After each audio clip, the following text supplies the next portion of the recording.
Hi అండి, అందరూ ఎలా ఉన్నారు? ఈరోజు సండే కదా, మా బావ అయితే ఫిష్ తీసుకొని వచ్చాడు. సో నేను ఇప్పుడు ఫిష్ పులుసు అండ్ ఫ్రై అయితే చేయాలి. సో ముందుగా ఫిష్ని అయితే ఇలా క్లీన్గా చేసి పెట్టుకున్నాను. సో ఈ ముక్కలు బుర్ర తోక అవి ఏమున్నాయో అవి పులుసుకి పెట్టుకున్నాను.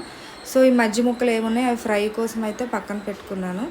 అలాగే మనం ఈ ఆనియన్ని కొంచెం ఫ్రై చేసి పెట్టుకోవాలి. దాన్ని మనం కచ్చాపచ్చాగా పేస్ట్ చేసుకోవాలి. నెక్స్ట్ ఏమో ఇది ధనియాలు, జీలకర్ర, మెంతులు ఫ్రై చేసి పెట్టుకున్నాను. దీన్ని మనం పౌడర్గా చేసి పెట్టుకోవాలి. సో మనమైతే ఫస్ట్ ఈ ఆనియన్ని పేస్ట్ చేసుకుందాం. సో మెత్తగా పేస్ట్ చేసుకోకండి, దీన్ని కచ్చాపచ్చాగా పేస్ట్ చేసుకోండి ఆనియన్. తర్వాత ధనియాలు, జీలకర్ర, మెంతులు పౌడర్ ఈ రెండు అయితే నేను పక్కకు పెట్టుకున్నాను రెడీ చేసుకొని.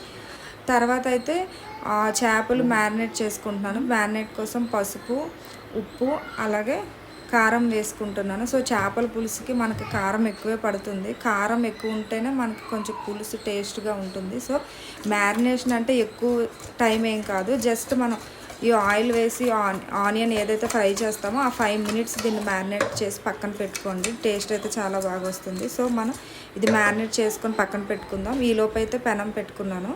సో పెనం పెట్టుకొని ఆయిల్ అయితే వేసుకున్నాను. సో చేపల పులుసు కదండి, ఆయిల్ కొంచెం ఎక్కువే పడుతుంది. సో ఆయిల్ ఎక్కువ వేసుకుంటేనే మనకి టేస్ట్ కొంచెం బాగుంటుంది. పులుసుకి మనకి ఆయిల్, కారం, ఉప్పు, చింతపండు అన్నీ కరెక్ట్గా ఉంటేనే మనకి చేపల పులుసు టేస్ట్ అనేది బాగా తెలుస్తుంది. సో ఈ ఆయిల్ అయితే వేడైపోయాక పచ్చిమిర్చి కట్ చేసి పెట్టుకున్నాను, అవి వేసుకున్నాను. తర్వాత కొంచెం కరివేపాకు ఆ రెండు వేసుకొని అది బాగా మనం ఫ్రై చేసుకుందాం. సో అది కొంచెం ఫ్రై అయ్యాక ఏదైతే ఆనియన్ పేస్ట్ చేసుకున్నానో అది యాడ్ చేసుకున్నాను. సో ఆనియన్ పేస్ట్ అంటే పేస్ట్ కాదు, అది జస్ట్ కచ్చాపచ్చాగా పేస్ట్ చేసుకున్నాను.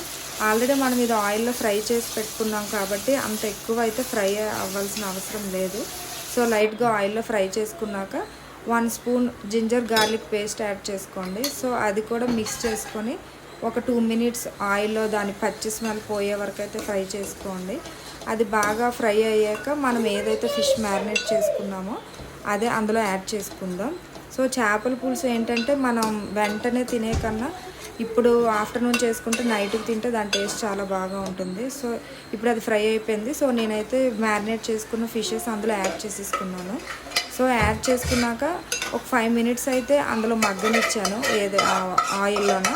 ఒక 5 మినిట్స్ మగ్గాక ఏదైతే మనం చింతపండు పులుసు నేను రెడీగా పెట్టుకున్నానో అదైతే అందులో యాడ్ చేసుకోవాలి. నెక్స్ట్ అయితే ఇది 5 మినిట్స్ మగ్గాక ఆ చింతపండు పులుసు నేను వేసుకున్నాను. నేనైతే కొంచెం పెద్ద సైజు నిమ్మపండు సైజు అంత చింతపండు అయితే యాడ్ చేసుకుంటున్నాను. మీ పులుపు తగ్గట్టు మీరు యాడ్ చేసుకోండి. మేమైతే కొంచెం పులుపు ఎక్కువే తింటాం కాబట్టి నేను చింతపండు కొంచెం ఎక్కువే వేసుకున్నాను పులుపు కోసం.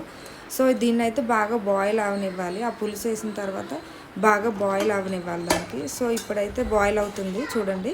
సో ఇలా బాయిల్ అవుతున్నప్పుడు కొంచెం ఆయిల్ మనకి పైకి తేలుతుంది. సో అప్పుడు మనకి ఫిష్ బాయిల్ అయిపోయినట్టుగా. సో ఇలా బాయిల్ అవుతున్నప్పుడు ఒక 2 స్పూన్స్ మనం ధనియాలు, జీలకర్ర, మెంతులు పొడి పౌడర్ ఏదైతే చేసుకున్నామో అది యాడ్ చేసుకోండి. ఆ పౌడర్ యాడ్ చేసుకున్న తర్వాత ఇంకొక 5 మినిట్స్ సిమ్లో పెట్టి దాన్ని బాగా బాయిల్ చేయండి. సో ఇలా బాయిల్ 5 మినిట్స్ తర్వాత మనం చూస్తే ఇలా ఉంటుంది. సో ఆయిల్ అయితే ఇలా పైకి తేలింది. సో మన ఫిష్ అయితే రెడీ అయిపోయింది.